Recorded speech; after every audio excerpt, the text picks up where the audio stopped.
After the real son returned, I suddenly started hearing the whole family's inner thoughts. My sister Clara looked at me with a placid expression, but her thoughts were anything but. Since we're not actually related, he should just have a baby with me. The moment my younger sister Zola got home, I heard her inner monologue. Clara's not home tonight, so it's my turn in his room. The real son, Leo, muttered to himself while passing me a piece of pot roast. I'm going to crawl under their bed and watch the 1v2 live show. When the system dropped me here, it only said my mission was to get along harmoniously with the real son's family before hastily shoving me out the door. As the fake son, I was terrified the first time I saw Clara and the darkness in her eyes. I grabbed hold of the system. When are you coming back for me? The system gave me a sorrowful look and said, My dear boy, the adulterated worlds are malfunctioning. The content is so extreme I was afraid it would traumatize you. Just remember you've got the wholesome family drama script, so you'll be fine. And with that, it vanished. Clara stood in the doorway with her arms crossed, a weary look in her eyes, idly chatting with the director of the foster home. I walked over slowly. She gave me a quick once-over, then nodded to the director. She led the way, and I scurried to keep up behind her, remembering this was supposed to be a wholesome family script. I took a deep breath, gathered my courage, and reached out to take her hand, calling out softly, Clara. Her hand was cool to the touch, and she clearly faltered for a second. I gently clasped her hand and matched her pace step for step. She was so tall, and I was so small back then that I had to break into a little trot just to keep up.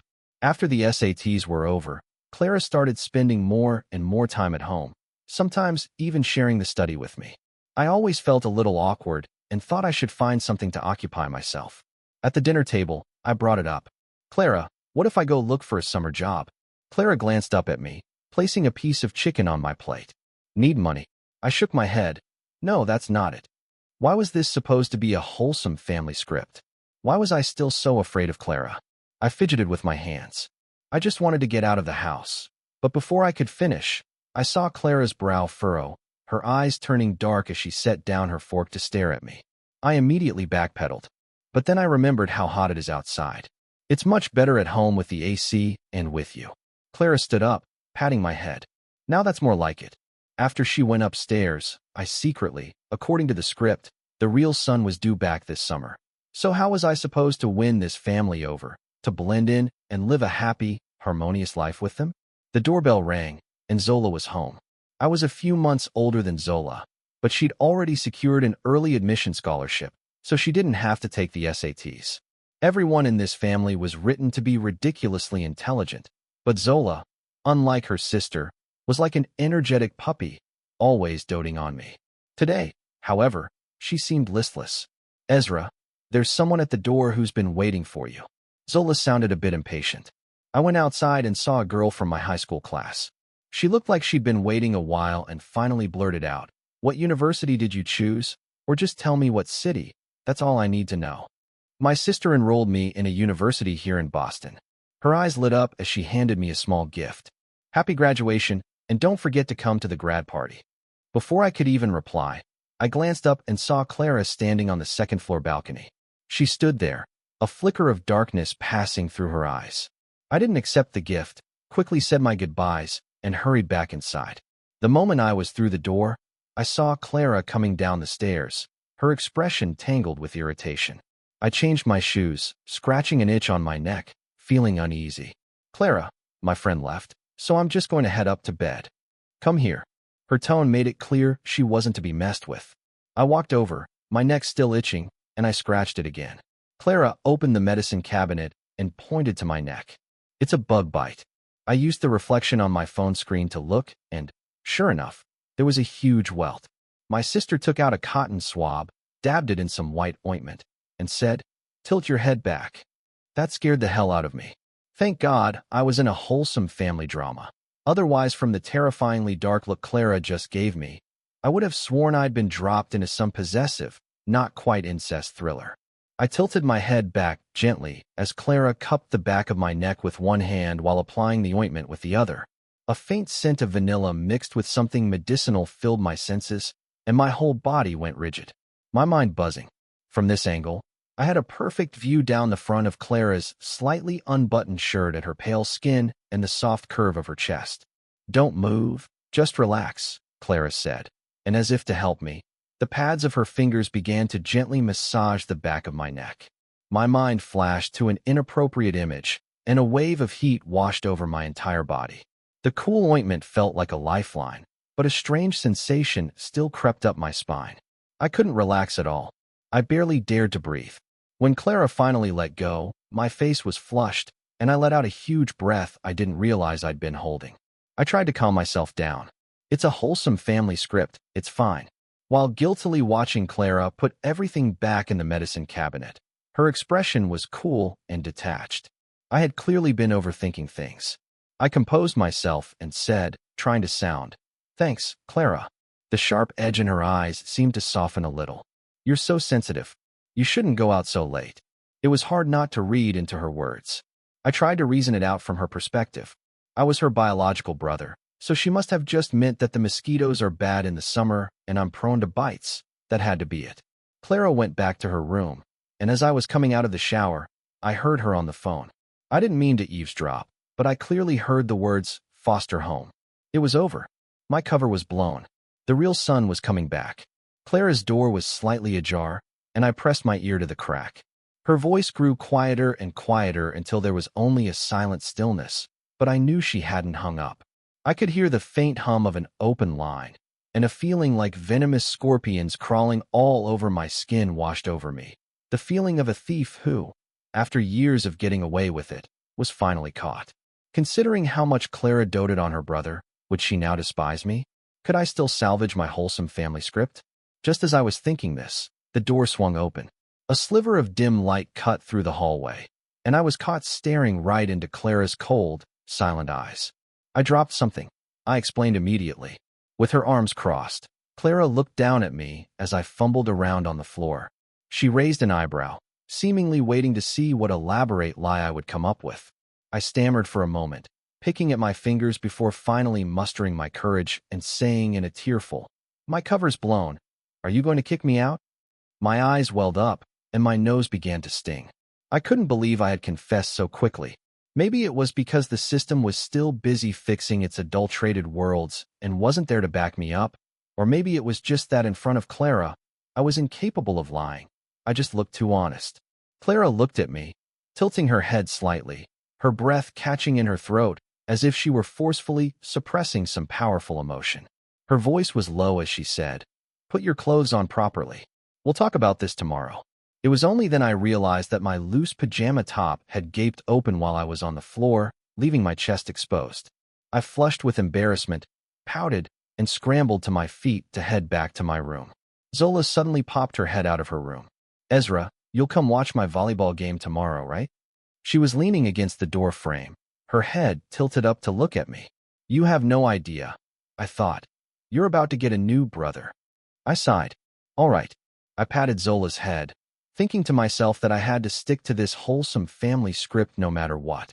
I wasn't sure if it was my imagination, but when Clara saw me pat Zola's head, her gaze seemed to darken. "So now that you know I'm not family, I can't even pat her head. Is that it?" From across the dimly lit hallway, I gave her head a few more defiant pats. Zola's eyes lit up. "Ezra likes patting my head." I forced an awkward smile. "Yeah, I do." The moment the words left my mouth, I felt like Clara was about to lunge at me, so I quickly spun around and darted into my room. The medicinal scent from the ointment on my neck was soothing, and I started to feel drowsy. In my dream, a warm hand wrapped around my waist from behind, kneading gently. It tickled, and I tried to squirm away, but that only seemed to encourage them. They gripped my shoulders and pressed down on me. "Be good, call me Clara." Sleep paralysis where the demon demands you call it by your sister's name? What kind of messed-up dream was this?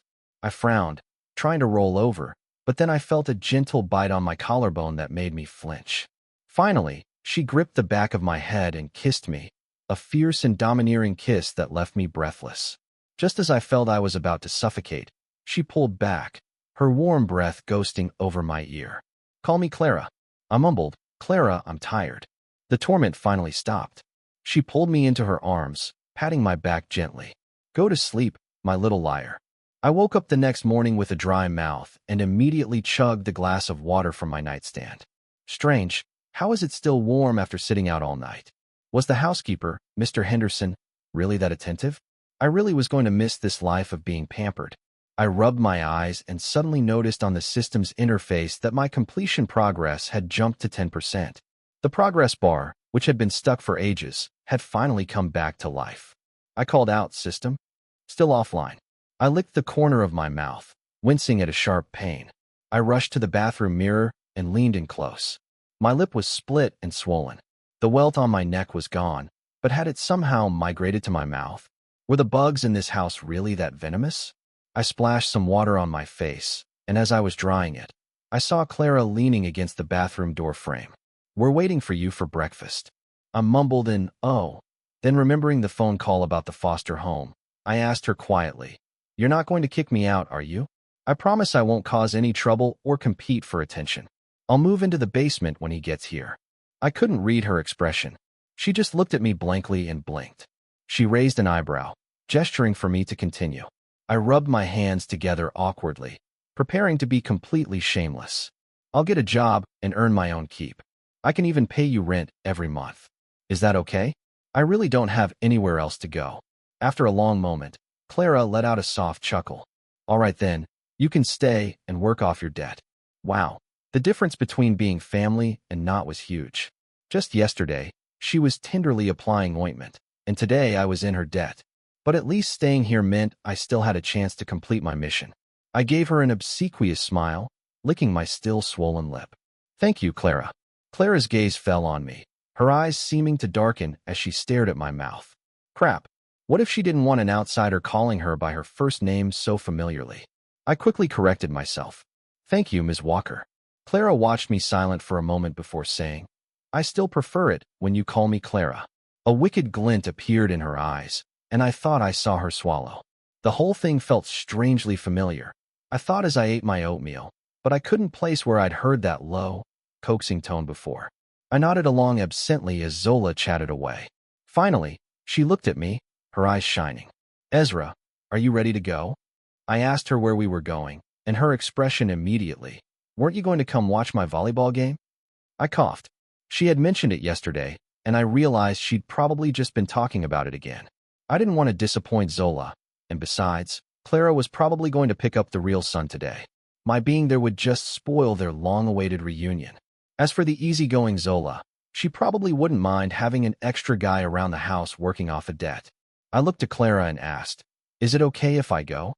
Clara gave a non-committal shrug, but Zola was already pulling me by the arm. "Come on, Ezra, let's go." I practically fled with Zola. Zola pushed me into the car and handed me a yogurt smoothie. "You barely ate anything. Are you that scared of my sister?" The smoothie was cold, and the inside of the car was filled with Zola's fresh, clean scent that cleared my head a bit, and I realized she had said, "my sister," whereas before she would have said, "our sister." I asked her, "You know?" She nodded. Clearly she knew I wasn't the real Ethan Walker. Zola kept driving, not pressing the issue. As the car moved along, I paused before confessing. "My real name is Ezra Vance. I was mistaken for Ethan Walker for, well, complicated reasons. Zola, Clara, and I have an agreement. I'm staying to work off my debt." I brought up Clara, as if afraid Zola would try to kick me out herself. The bottom line was my mission wasn't complete, so I couldn't leave. I'd stay by being shameless if I had to. Zola watched my uncomfortable expression for a moment, a small smile playing on her lips. "Ezra, I can help you with the debt. How about I take care of you?"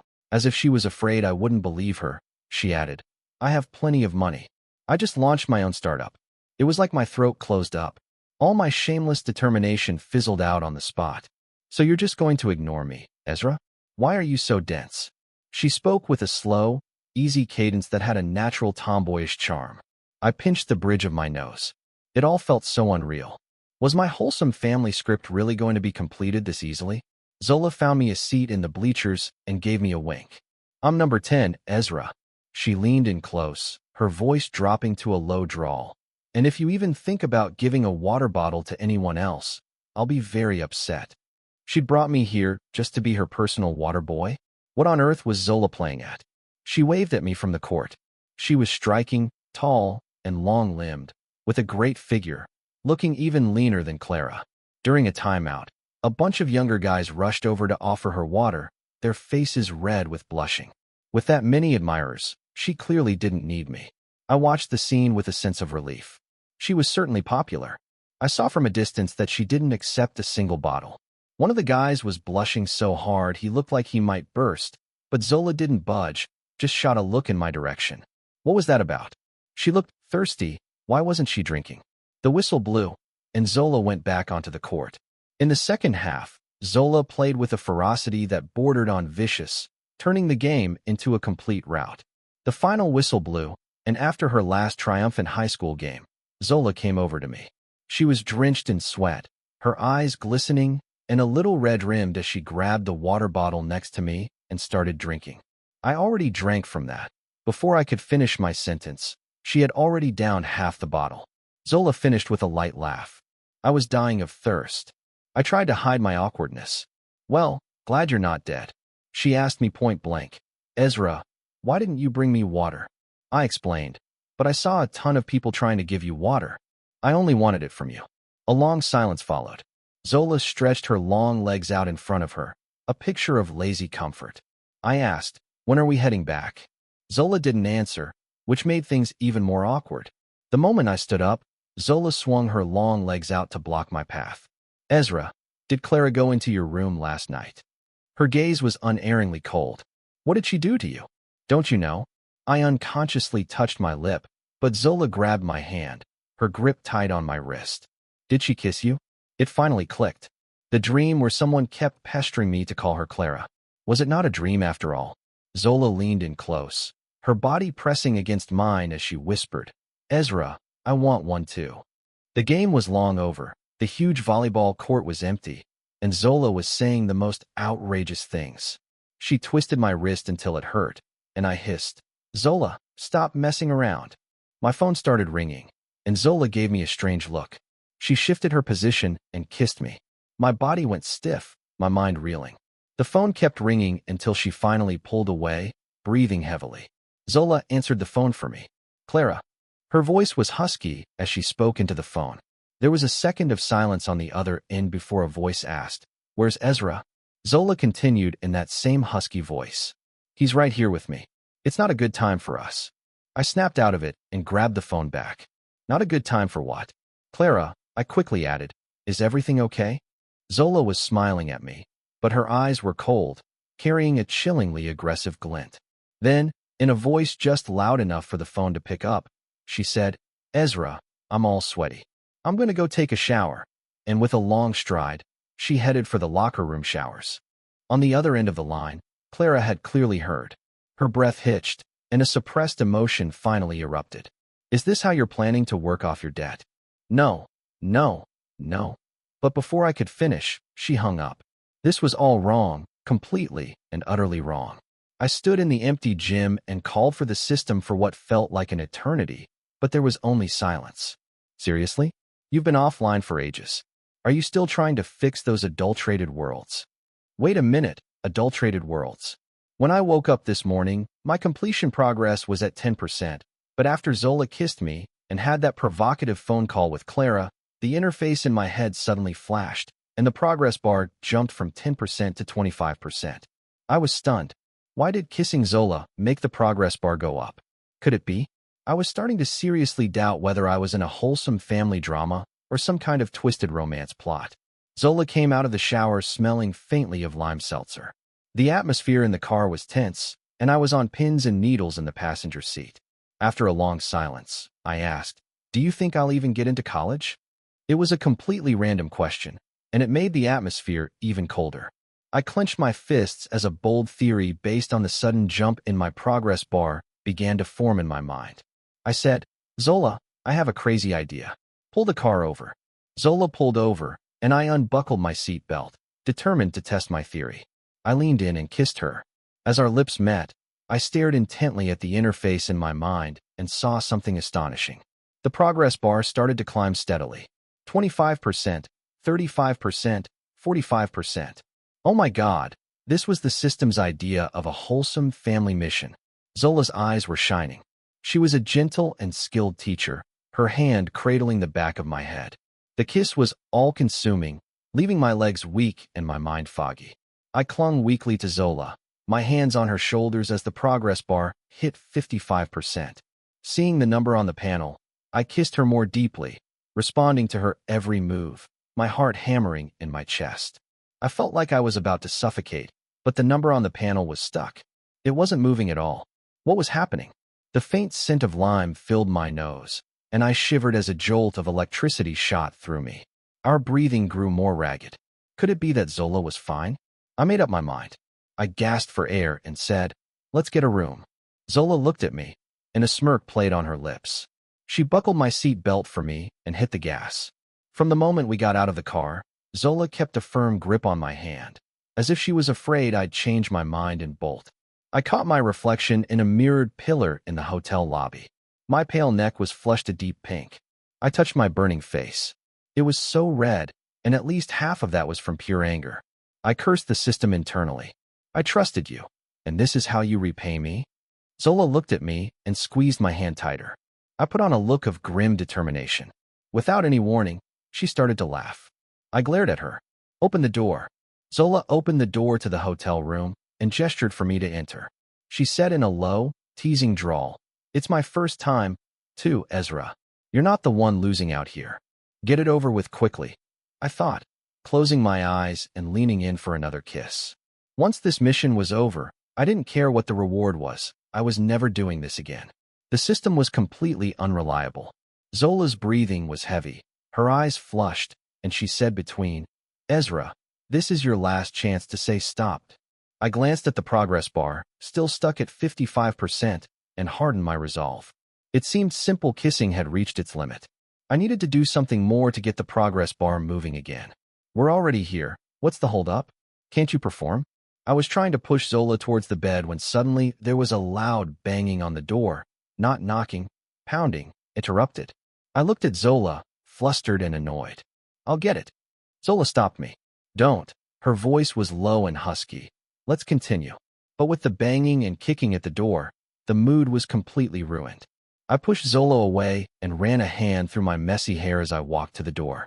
Zola moved to stand in front of me, opening the door with a face as beautiful and grim as a death mask.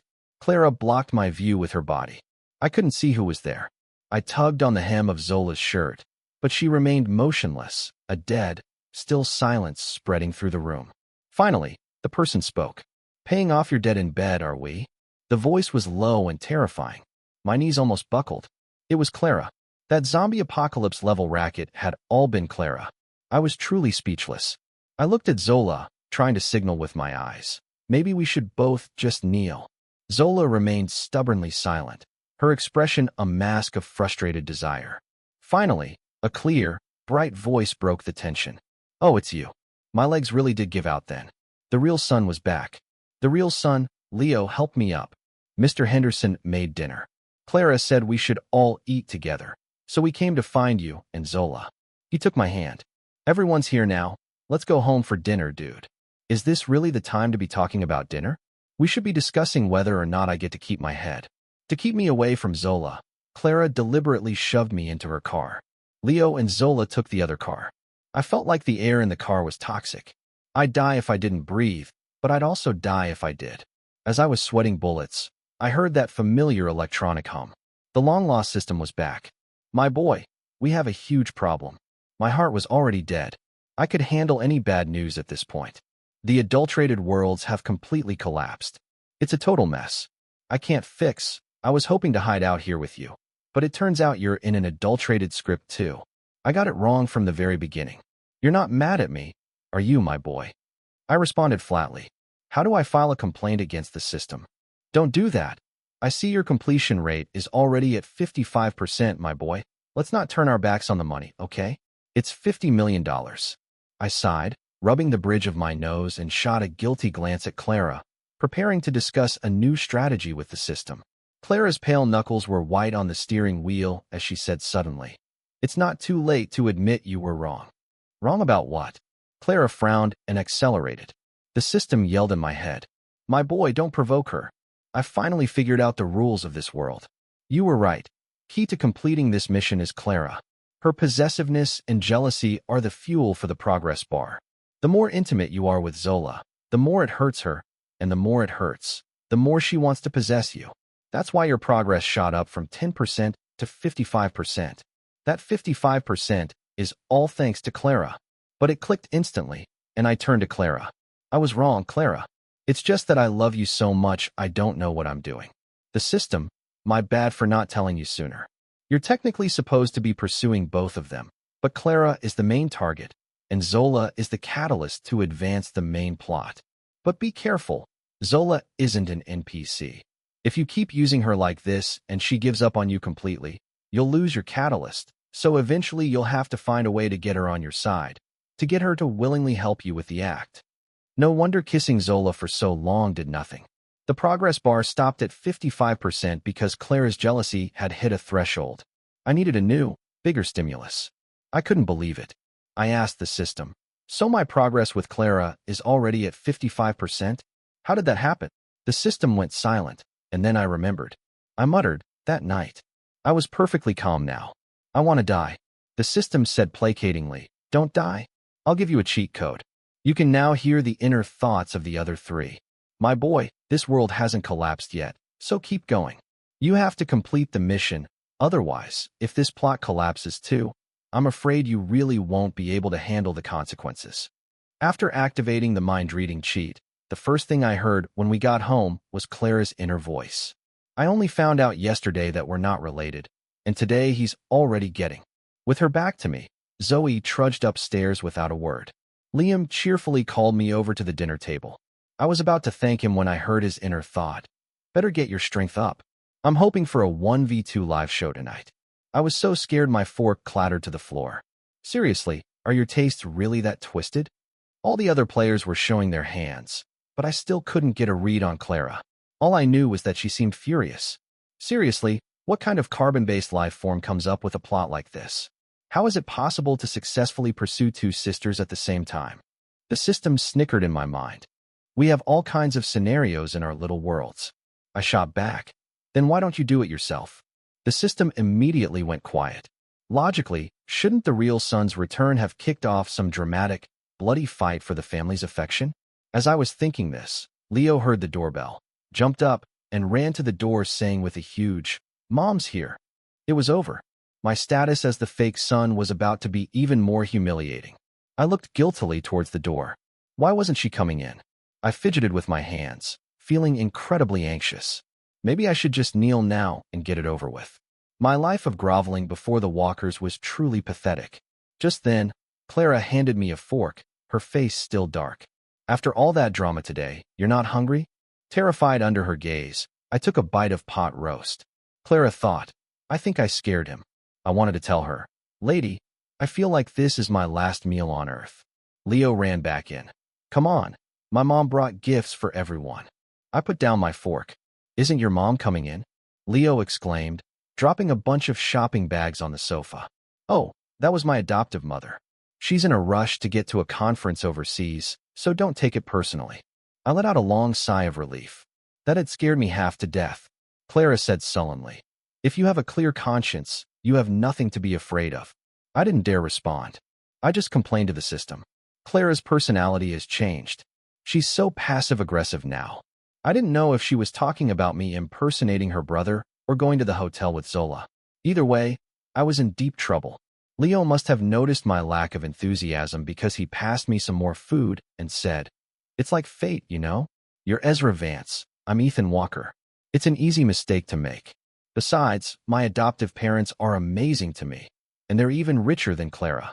I felt a sting in my nose. Ever since I was dropped into this fake son script, I had been living with 5 years of guilt. Even though I'd used all my points to ensure Leo was adopted into a 09 million family, they weren't his real parents. I had stolen 5 years of his life, and now the real Ethan Walker was back. The system sensed my dejection and said, "Don't be so hard on yourself. Didn't the Walker family go bankrupt 3 years ago? You and Clara were crammed into one tiny room. You were practically starving. Leo never had to go through that. Even though I was just following the script, I had still caused real harm." I looked at Leo seriously. "I'm sorry." Leo just smiled. Apology accepted. I'm so sorry, Leo, I thought, and I promise as soon as this mission is over, I'll be out of your hair for good. I dutifully moved my things downstairs. The only thing I took with me was a photo of myself and Clara. It was from my birthday 3 years ago, back when we were living in a tiny apartment, just the two of us. After the family went bankrupt, their parents had taken Zola and gone to try and pull some strings, leaving me and Clara alone in that cramped little place. The weather was cold, and Clara had squatted down next to me and taken a black and white photo with an old camera. She had rubbed my cold red hands, handed me the photo, and said, "Happy birthday, grow up big and strong, and I'll make sure you have a good life."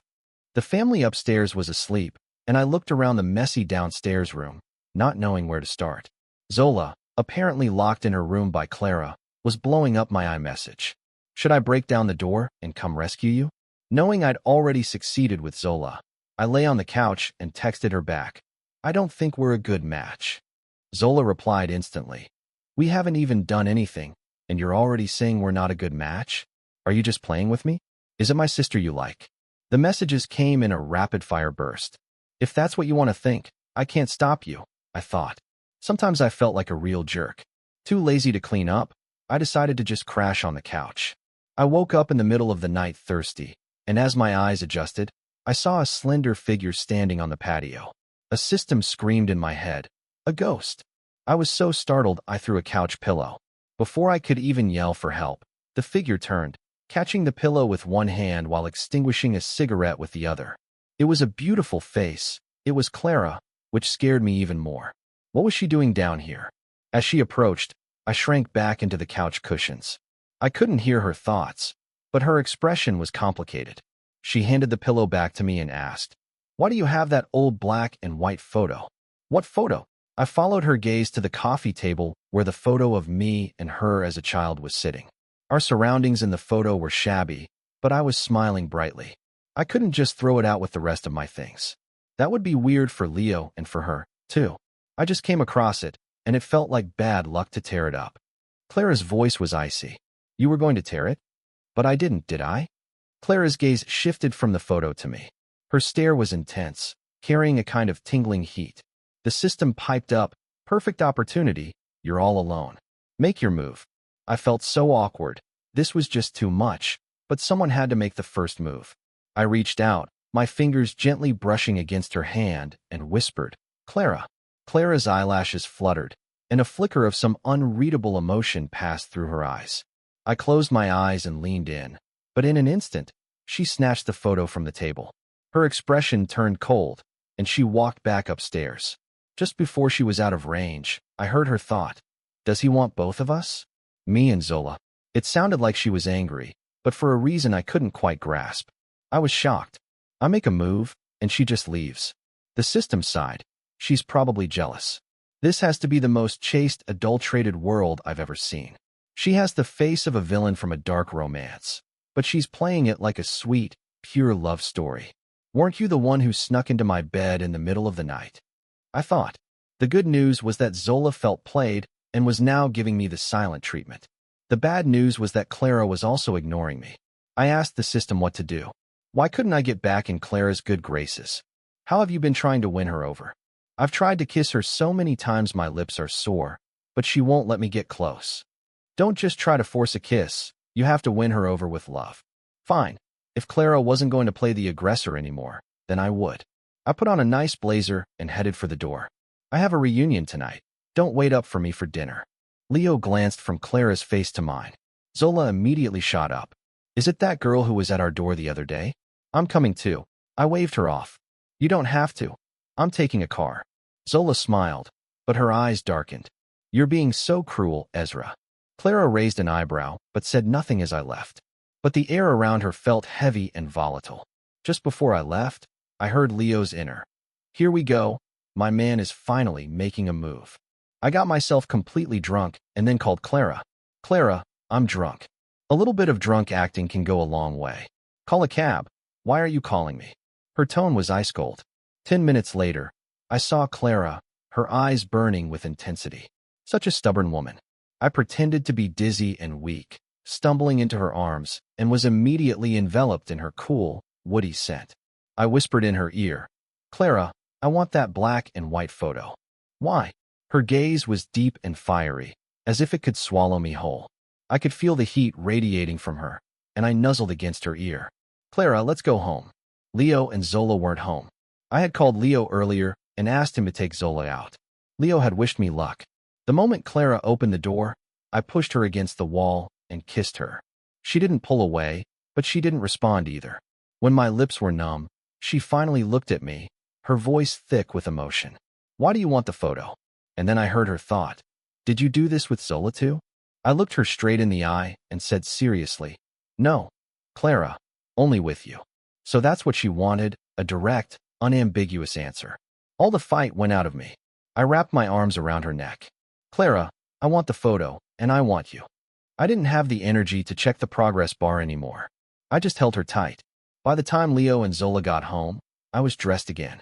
The meticulously clean living room and the freshly changed slipcover on the couch were a little too conspicuous. Leo covered his mouth with his hand, his eyes darting between me and Zola. He was smiling with a hint of schadenfreude. Zola coldly handed me an envelope. Your acceptance letter came a few days ago. Just then, Clara emerged from the shower, her hair damp. Zola's eyes widened. Why are you showering in the middle of the afternoon? No one answered her. I looked with deep satisfaction at the 100% completion on my interface and said to the system, stop playing dead. Can I go back to the real world now? The system said placatingly, did I ever mention that the outside world has collapsed? What does that have to do with me?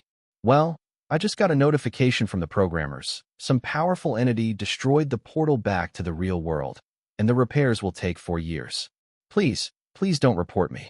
You can just go to college here. It's a perfect 4 years. The universities here are top tier. I guarantee they're just as good as any Ivy League school. I ripped open the acceptance letter and mentally threw it in the system's face. To appease me, the system gave me all sorts of cheats and hacks. I became incredibly lucky, winning every raffle, getting impossible tickets, and hitting the jackpot on lottery tickets. At the dinner table, Clara, maybe I should get a summer job after all. I was the protagonist of this world, with a character model that had clearly been designed with care, broad shoulders, and a narrow waist. Zola's methods for competing for my attention changed daily. The moment Zola looked at me, I knew what she was thinking. For instance, Clara's not home tonight, so it's my turn in his room. And true to form for a walker, Leo was still obsessed with witnessing some kind of chaotic scene and was always trying to help things along. Only Clara was relatively normal. One day she came home from a business meeting. Her cool, woody scent mingled with the rich aroma of wine as she called my name softly. But her thoughts were screaming, let's have a baby. I just smiled faintly. Clara, I'm tired. Graduation is tomorrow. At the graduation ceremony, Zola stood in the audience holding a camera. Her expression was listless, but from the way her hand was shaking, she must have taken hundreds of pictures of me. Clara stood beside me, her eyes dark and her mood clearly sour for some reason. Leo took a picture of me and Clara, and as he handed it to me, he whispered, brother-in-law.